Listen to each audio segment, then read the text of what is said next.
So magandang araw mga boss. Ngayong araw na to ay mag-i-install tayo ng Kisame. Pero sa kasamaang palad, maulan ngayon mga boss. So napansin niyo yung hardoplex yung gamit nila dyan sa yan, kita nyo nabasa yung hardoplex. So tatagos yan doon sa metal stud. So dapat yung drywall mga boss is sa loob lamang or pang division lamang yung drywall mga boss. So ito naman yung problema sa bahay ko mga boss. Yan, napansin niyo yung yan, so lakas yung ulan mga boss. Yan, so napansin niyo yung pumasok yung ulan mga boss. Kasi wala pa tayong waterproofing sa ating firewall. Kaya yan, pumasok. So naghahanap pa tayo. So kung may messages kayo mga boss, i-comment nyo lang sa baba mga boss kung ano ang mas magandang brand. So yan yung isang problema ko dito mga boss. Kasi ang mangyari kasi yan mga boss, pag hindi yan naagapan, so magkakaroon ng kalawang yung mga bakal sa ilalim. So ito nga yung tiris natin mga boss. Tinakpan ko muna ng plywood temporary kasi pag may malakas na hangin, papasok yung tubig. So nilagyan ko rin naman ito ng waterproofing yung ating plywood mga boss. Epoxy primer yung gamit nating pintura dyan. Yan, sa sobrang lakas ng ulan mga boss. So yan yung hagdanan papunta doon sa ating first floor. A few moments later. So yan mga boss, huminto na yung ulan mga boss. So magsisimula na tayo sa ating ceiling mga boss. So yan. So ito pa nga lang yung singawan ng init sa ating kisame mga boss. Ganito yung ginawa ko. So paiba naman tayo mga boss. So yung sa akin is nilagay ko sa gilid mga boss. Yan. Kasi ito yung mga tira-tirang metal paring mga boss. Kaya ginamit ko na lang yung maliliit na mga piraso na metal paring. So yan mga boss, natapos na tayong mag-frame dyan. So bali, maglalagay tayo ng hardoplex mamaya. So ito yung sa terrace natin mga boss, natapos na yan. So bali yung gamit natin screw mga boss is hardoplex screw. So ito namang banda, so ito naman ang susunod. A few moments later. So yan mga boss, hindi ko na videohan yung paglagay sa ating hardoplex. So natapos na yan mga boss. So hanggang dyan lang tayo natapos natin. So dito naman tayo sa kamila. Kasi tatlo lang yung kahoy natin mga boss. Ginawa nating scaffolding. So tatlo lang yan. So bali ito nga pala yung singawan natin mga boss. Natapos ko na rin. So bali mga pira-piraso singawan ng init. Kasi sayang naman mga boss. So gagawin natin ito is pipinturahan natin to ng red lead. Tapos iba-black natin to. Yan, para hindi siya basta-bastang kalawangin. So bali next natin gagawin ay magbabatak tayo mga boss. So susulitin na natin yung pagkakataon kasi nandito na yung so bali gamit natin is epoxy primer E and B. Dapat 50-50% yung pagka-mix nito mga boss.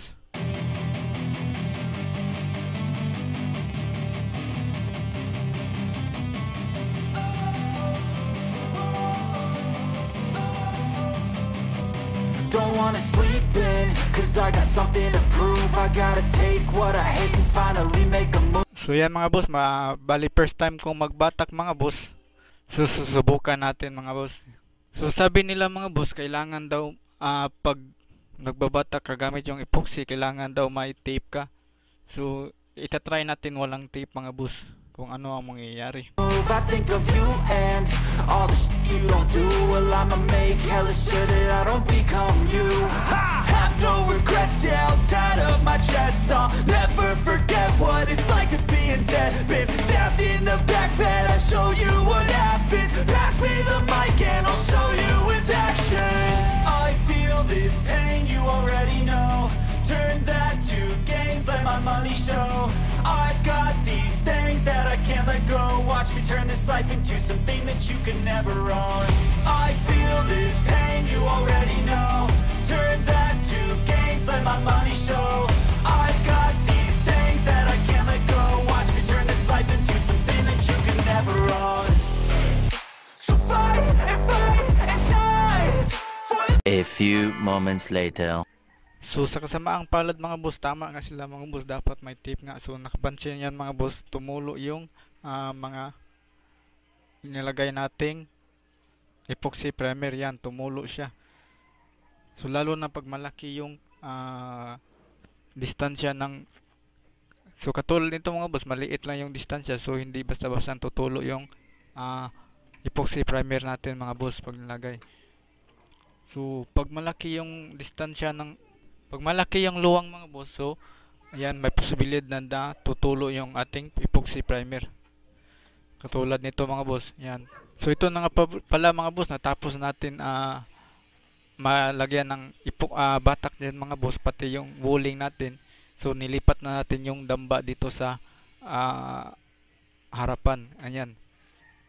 So dahan-dahan lang tayo mga boss. So dubling ingat kasi napakalalim ng second floor natin mga boss. Ayan. So kitang-kita yung sa taas.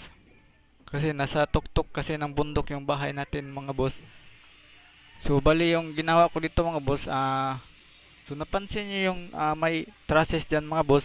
So itong trusses na to, nanggaling kasi ito sa ibaba. Kaya napansin niyo yung metal frame, metal fascia, hindi pantay. So dito 1/2 lang yung distansya at sa kabila is 1 inch.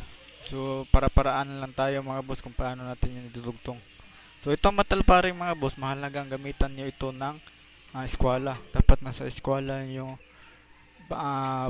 bago natin ilagay yung metal paring.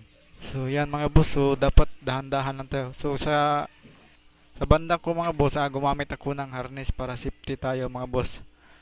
Yan, napansin niyo yung nakatali niyan sa aking hawak. Mas maganda mga boss, may harness tayong, lalo na pag ganito naggagawa tayo ng second floor. Things you know you love, do what you think is right, and see life do what you want. So fight and die for the things you know you love. Do what you think is right, and see life do what you want. So give me all the scars, I'm a human being. Cover them with tattoos so you can't see. A few moments later. So ito na mga boss, natapos na tayong maglagay ng frame sa ating harapan mga boss. Bali, yung sa dulo na lang mga boss, hindi nabot ng ating scaffolding. So bali yung distansya nga pala ng ating frame mga boss is 16 inches. Ganyan. So napansin niyo yung insulation foam natin mga boss is single sided lang kasi ito. Yan, natanggal yung mga foam. Bali, ito nga boss yung bago is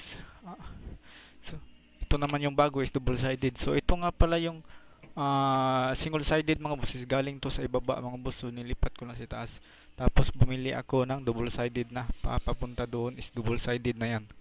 Para hindi basta-bastang malalanta yung foam natin mga boss. So ito yung trusses natin mga boss. Ito yung C-purlins natin mga boss. Ipipinturahan natin ito. Kasi doon pa ito sa ibaba mga boss, ating first floor, hindi pa ito na repaint natin. So i-repaint natin yan mga boss bago natin lagyan ng hardoplex. So ito nga pala yung diskarte natin mga boss. So pag may metal paring ka dyan, so yung fascia frame natin, dapat i-rebits natin yan para matibay yung ating pag sisiling o ating kisame. Kasi may kabigatan kasi yung hardoplex mga boss. Mas magandang malapit yung rivets sa metal paring. So ito nga pala yung kahoy na 2x2 mga boss. Ito yung gagawin nating pintuan mga boss. Yan. So bali gagamit tayo ng planer mga boss. Ayan, yung planer na yan. So yan yung gagamitin natin para gagawa tayo ng pintuan. So makinis na yung 2x2 na yan mga boss. Bali ang gagawin natin sa planer is yung daanan lamang ng plywood. So ito nga pala yung bintana natin mga boss. So bali gamit natin is yung plastic na jealousy frame. Yan, so matibay ito mga boss at makapal. So yung pagkalagay naman natin ng kahoy is ibinaon natin ito para matibay yung kapit natin mga boss at hindi basta-bastang aalog. So yung iba naman is nasa metal paring nakakabit, sa metal stud nakakabit. At katulad nito, so nasa metal stud yung pagkakabitan natin ng jealousy frame. Yan, so matibay yan mga boss, magkabilaan. So yung nilagay natin sa gitna is metal stud na magkabilaan. Napansin yung metal stud mga boss, so hindi magkapantay yung nakausli na yan. So maliit yung sa kabila at saka yung sa kabila naman is malaki. Yan, so hindi yan, so yan ang purpose yan is sa ganito, sa mga dugtungan mga boss. Yan, so magdudugtong kayo is dapat ganito mga boss. At i-rebits nyo yan ng isa mga boss. Ayan, matibay na yan mga boss. So, pag metal trucks naman at metal stud, so pwede magharapan. Pero pag metal stud at metal stud, dapat talikod sila mga boss, ganyan. Para matibay. Yan yung ating first floor mga boss.